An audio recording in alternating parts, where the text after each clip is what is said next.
Hello दोस्तों, स्वागत है आपका वाईफाई स्टडी डिफेंस एग्जाम पे। एक बार फिर से सुनील सर के साथ और मैं लेकर के आया हूँ वॉकिब की नई श्रृंखला। आज जहां आपको सिनोनिम्स की प्रैक्टिस करवाऊंगा और बहुत शानदार सिनोनिम्स, एक से एक। आधे से ज़्यादा आपने अपनी ज़िंदगी में सुने नहीं होंगे, लेकिन 50 ओवर एग्जाम्स में आए हुए हैं। ध्यान दें, इससे पहले कि हम आगे चलें सिनोनिम की सीरीज लेकर के, मैं आपको बता दूं वाईफाई स्टडी डिफेंस एग्जाम और वाईफाई स्टडी लाइव टेस्ट। यकीन माने जो बोल रहा हूँ, ध्यान से सुने। एक तो आपका ये चैनल और एक आपका ये चैनल, इन दोनों चैनल को आप तो बस अपने दामन में समेट लें और ये दोनों चैनल को अधिक से अधिक लाइक शेयर सब्सक्राइब कर दें। सिलेक्शन आपकी 100% होगी। लिंक आपको डिस्क्रिप्शन में मिला हुआ है। इसके अलावा एक बहुत इंपॉर्टेंट चीज़ ये है कि एसएससी की तैयारी कैसे करें बहुत धांसू तरीके से, गजब तरीके से एसएससी तैयारी करने के लिए आपके पास अब आया हुआ है एक नया स्लॉट। रविवार सुबह 11 बजे 3 मई को, जिस दिन शायद लॉकडाउन की आखिरी चेतावनी का खुलासा भी होगा। एसएससी से रिलेटेड आपकी धांसू तैयारी करने के लिए आपको रविवार को 3 मई को वाईफाई स्टडी पे आपको आना है, ये चैनल पे, और लाइव ब्रॉडकास्ट इस चैनल पे, तो आप आना न भूलें। ओके दोस्तों, आइए बात करते हैं आगे नेक्स्ट पैटर्न पे। ठीक है, मेरी क्लास जो है वो डिफेंस की आपको पता ही है। जो क्लासेस आपको लेनी है ये सारी लेनी पड़ेगी, सारी आपको आना पड़ेगा। अगर आपको 100% गारंटी से इंग्लिश क्लियर करनी है, 100% इंग्लिश अगर आपको सीखनी है, तो आप अगर मेरे सारे लेसन ले लोगे, लेकिन आपने 5.5 वाली डिफेंस की जो लाइव टेस्ट नहीं ली, मान लो लाइव टेस्ट नहीं ली, असेसमेंट नहीं हुआ, असेसमेंट नहीं होता, आपको पता नहीं क्या पढ़ना है या क्या नहीं पढ़ना है, तो ये चीज़ें आपको थोड़ी सी सताएंगी। आइए इंग्लिश लैंग्वेज में बात करते हैं सिनोनिम की। सिनोनिम की एक रिक्वेस्ट और करूंगा आप सभी से, वो भी ध्यान देना सिनोनिम्स पे, कि 11 बजे सुबह आज एयरफोर्स पे मेरी क्लास गई है, उसमें मैंने 1 से 25 पढ़ाया है, और अब आपको मैं पढ़ा रहा हूँ 26 से 50, ताकि दोनों चीज़ों को आप लोग सीख सकें। एयरफोर्स वाले इसको देख लें, और ये आप लोग जो हो 4 बजे एनडीए वाले, वो एयरफोर्स को देख लें। बेसिक पैटर्न जो है वो बिल्कुल सेम है। सिनोनिम का, एंटोनिम का कोई लेवल नहीं होता है, ठीक है।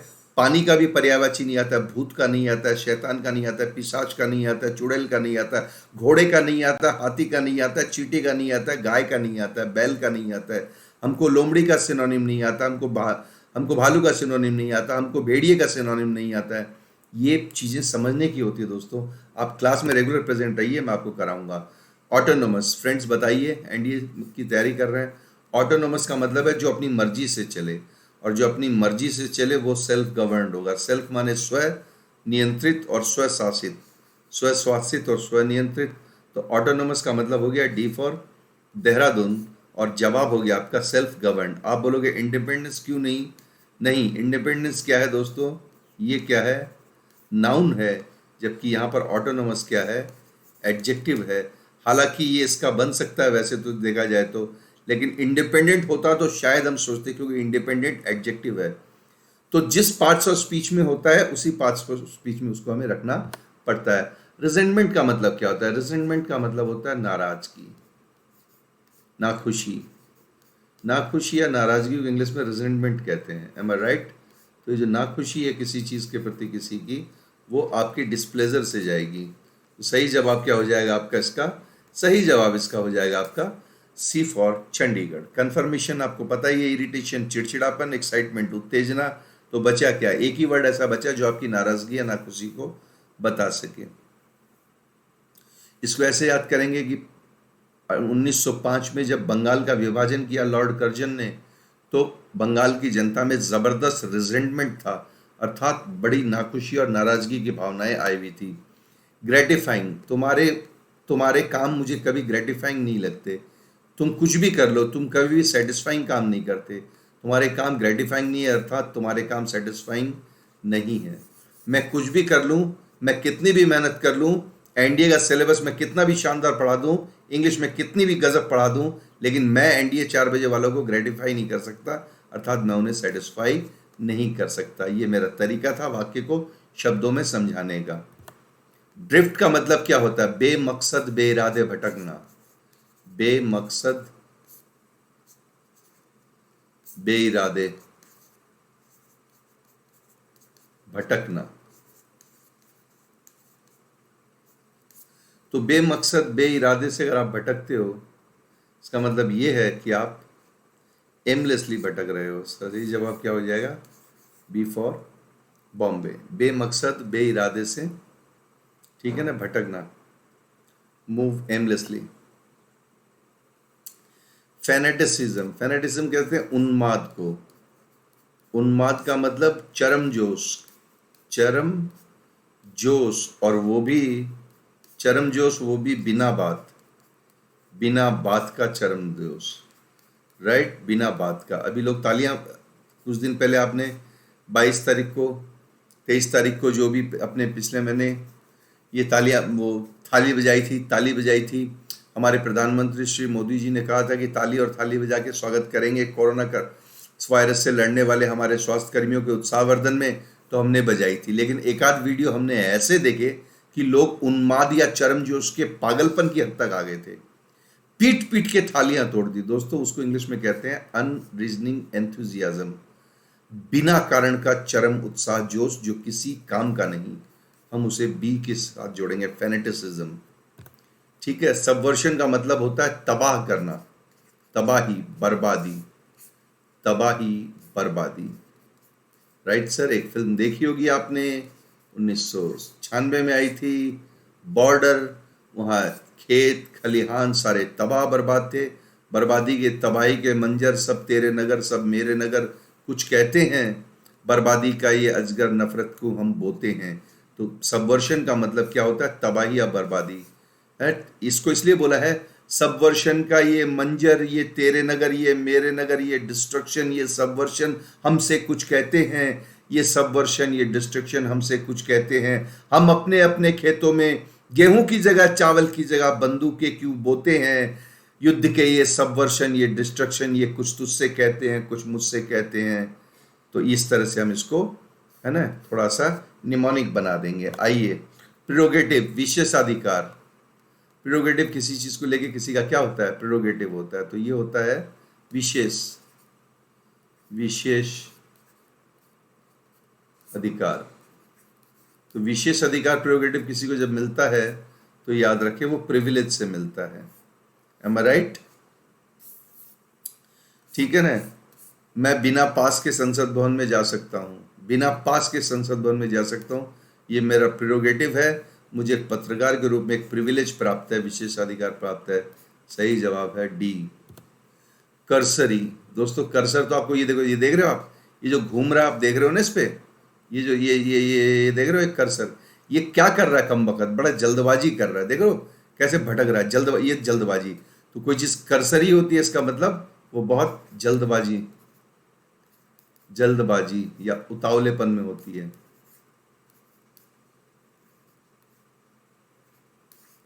उतावलेपन में, है ना। करसरी, सरसरी जिसको आप कहते हो, सरसरी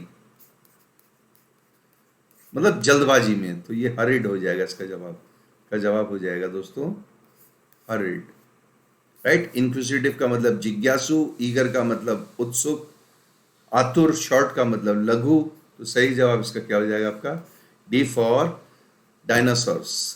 कर्टल करना, आजकल बोलने की आज़ादी को सरकार ने कर्टल कर दिया है, और 4% डीए, 4% डीए जो है केंद्रीय कर्मचारियों का, सरकार ने उसको भी कर्टल कर दिया। अर्थात क्या कर दिया है?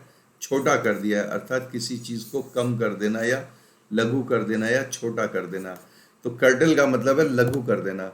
सरोगेट क्या होता है? आपने सुना ही होगा, सरोगेट मदर, एक टर्म आता है हिंदुस्तान में, सरोगेट मदर। तो कोई माँ की कोख अगर बाँझ है और वो संतान को जन्म नहीं दे सकती, निसंतानता लेती है, तो ऐसे में क्या होता है? वो एक दूसरी माँ को, अपने पति का जो स्पर्म काउंट है, राइट, वो उसमें जो है, वो उसमें उसके फैलोपियन ट्यूब्स में जो है, वो उस बच्चे को सरोगेट करती है, अर्थात माँ के बदले माँ। तो क्रिकेट में भी एक खिलाड़ी घायल हो जाता है, उसके बदले सब्स्टिट्यूट आता है। तो सरोगेट का मतलब क्या हो गया? ठीक है, substitute. Surrogate mother, substitute mother, surrogate mother, substitute mother, बदले में मदर, सरोगेट मदर, बदले में मदर, सरोगेट मदर, सब्स्टिट्यूट हो जाएगी इससे। अफेक्टेड का मतलब प्रभावित, प्रभाव यानी कि असर। दो ही शब्दों के, असर या प्रभाव, असर या प्रभाव, असर या प्रभाव अफेक्टेड का। तो सही जवाब क्या हो गया आपका? सी फॉर इन्फ्लुएंस्ड। ऑब्सोलिसेंट कोई चीज हो जाती है वो आउट ऑफ डेट हो जाती है, am I right, out of date, ठीक है। सही जवाब है बी। ये वही वर्ड है जो ऑब्सोलीट बना है आपका एडजेक्टिव, ये तो नाउन है, ऑब्सोलीट एडजेक्टिव जो है ना, उससे बना हुआ ऑब्सोलीट, यानी कि इसे हिंदी में कहते हैं अप्रचलित, अप्रचलित हो गया, तो वो B for Bombay. Maiden, right, Dhoni की मैडन सेंचुरी पाकिस्तान के खिलाफ आई थी साल 2005 में। मैडन सेंचुरी का मतलब है धोनी की फर्स्ट सेंचुरी, मैडन का मतलब फर्स्ट, सबसे पहली ओपनिंग। तो सही जवाब क्या हो गया, इसका जवाब हो गया बी। इनहेरिटेंट का मतलब होता है प्राकृतिक जो जन्मजात पाया जाता है, और प्राकृतिक जन्मजात जो है वो नेचुरल होता है, राइट, अंतर्निहित जो इंसानों के अंदर। ऐसे में सही जवाब क्या हो जाएगा, इनहेरिटेंट टैलेंट। इंग्लिश मेरा इनहेरिटेंट टैलेंट है, इसका मतलब नेचुरल बॉर्न टैलेंट है मेरा English. I can convert any word, any sentence, any translation logically from one language to another language based on the interpretation of English language.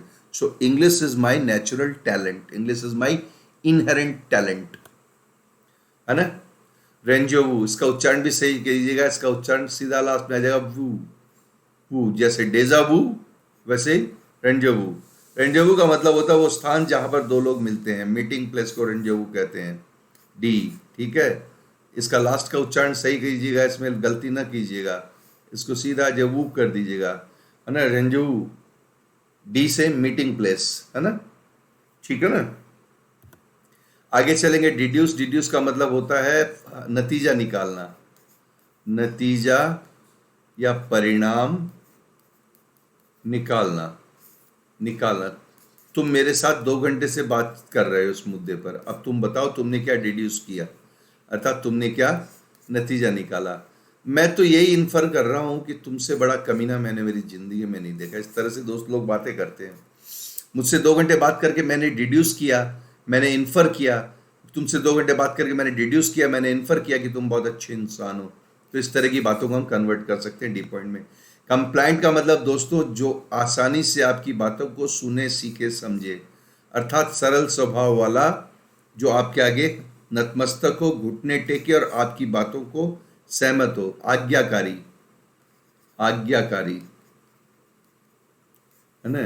विनयशील, विनयशील, जो आपके साथ yielding, yielding का मतलब जो आपके समर्पण में रहे, आप कुछ बोले तो उस पर विवाद न करे, है ना, ठीक है। कितने आदमी थे, अरे ओ सांभा, उठा तो बंदूक और लगा निशाना इन कुत्तों पर।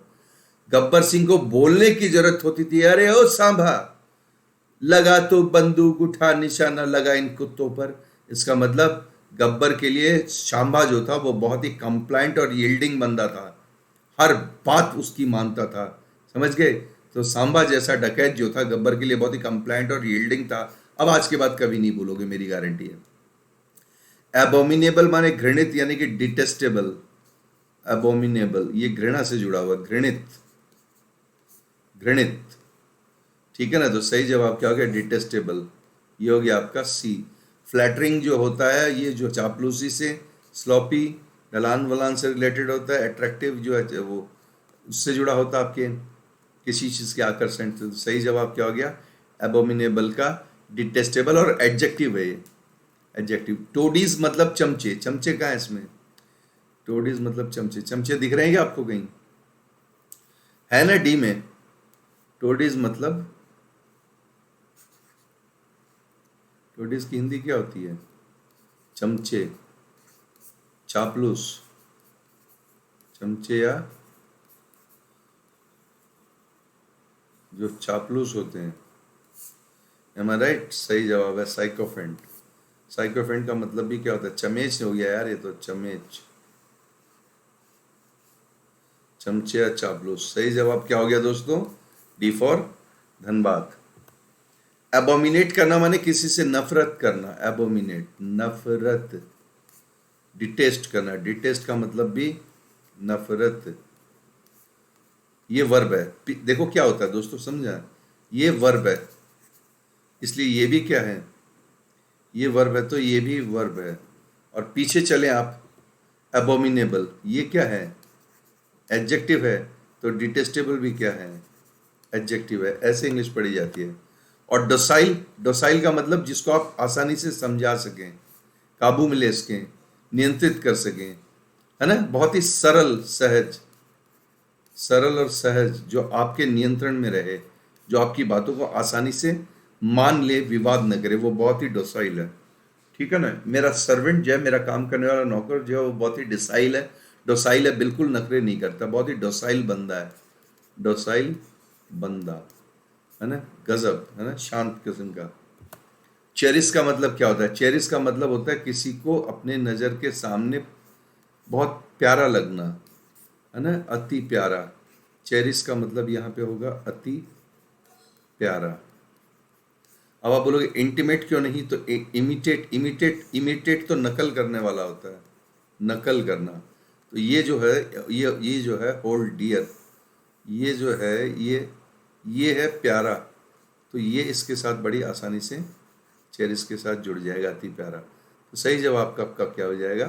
सी, एम आई राइट, अति प्यारा। फैब्रिकेटेड का मतलब क्या होता है? जालसाजीपूर्ण, जालसाजीपूर्ण, कोई चीज फैब्रिकेटेड होती है ना, साजिश, साजिश, या नकली, वो फैब्रिकेटेड होते हैं, नकली। तो ये इसका अर्थ हो गया फोर्ज्ड। फोर्ज का मतलब बनावटी, जाली, जाली, बनावटी, जाली या बनावटी चीजें, वो हो गई आपके इसमें। तो उम्मीद करता हूँ समझ में आ रहा होगा आपको, है ना। सुबह की श्रृंखला जरूर देखें, 11 PM वाले वीडियो को देखें, 1 से 25, तो 26 से 50 आपको मिले, तो 50 मल्टीप्लाइड बाई 4 बराबर 200 आपके यहीं तैयार हो जाएंगे, उसमें भी अच्छे अच्छे। और रेलिश का मतलब क्या होता है? किसी चीज को एंजॉय करना, एंजॉय करना, राइट, मजे, मौज लेना, मौज लेना। कल पीली मटर की चाट बनाई थी मेरे घर पे, तो पीली मटर की चाट बनाई थी कल माँ ने, और आलू की टिक्की के साथ में इमली की और खजूर की खट्टी मीठी चटनी। उफ, क्या रेलिश किया हमने। मुझे पीली मटर की चाट हमने कल खूब रेलिश की, हमने पीली मटर की चाट खूब कल एंजॉय की। तो वो ए पार्ट में आपका सही जवाब हो जाएगा, ए पार्ट से आप इसे कंजर्ट कर सकते हैं। एब्जेक्ट का मतलब क्या होता है? हतभागा, हतभागा।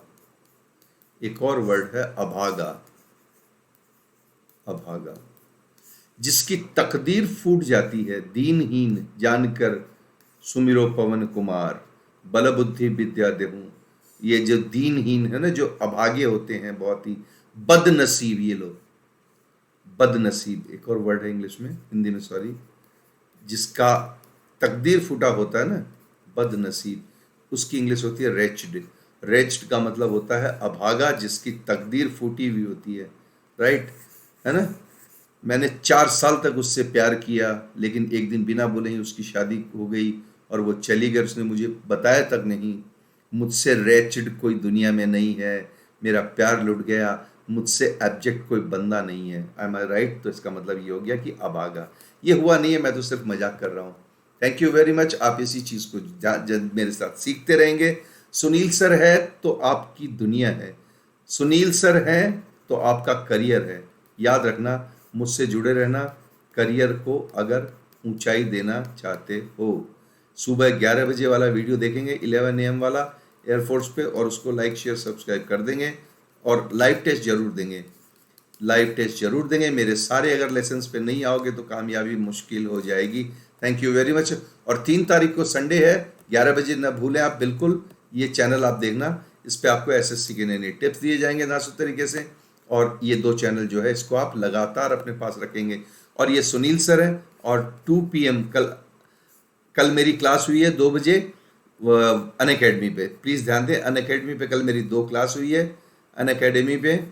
तो अनअकैडमी पे आप मुझे फॉलो करें और मेरी वो क्लासें देखें। पार्ट्स ऑफ स्पीच की क्लास थी, उम्मीद करता हूँ आपको पार्ट्स ऑफ स्पीच की बहुत ज़रूरत होगी, और बहुत शानदार तरीके से मैंने उसमें पढ़ाया और मेहनत की है।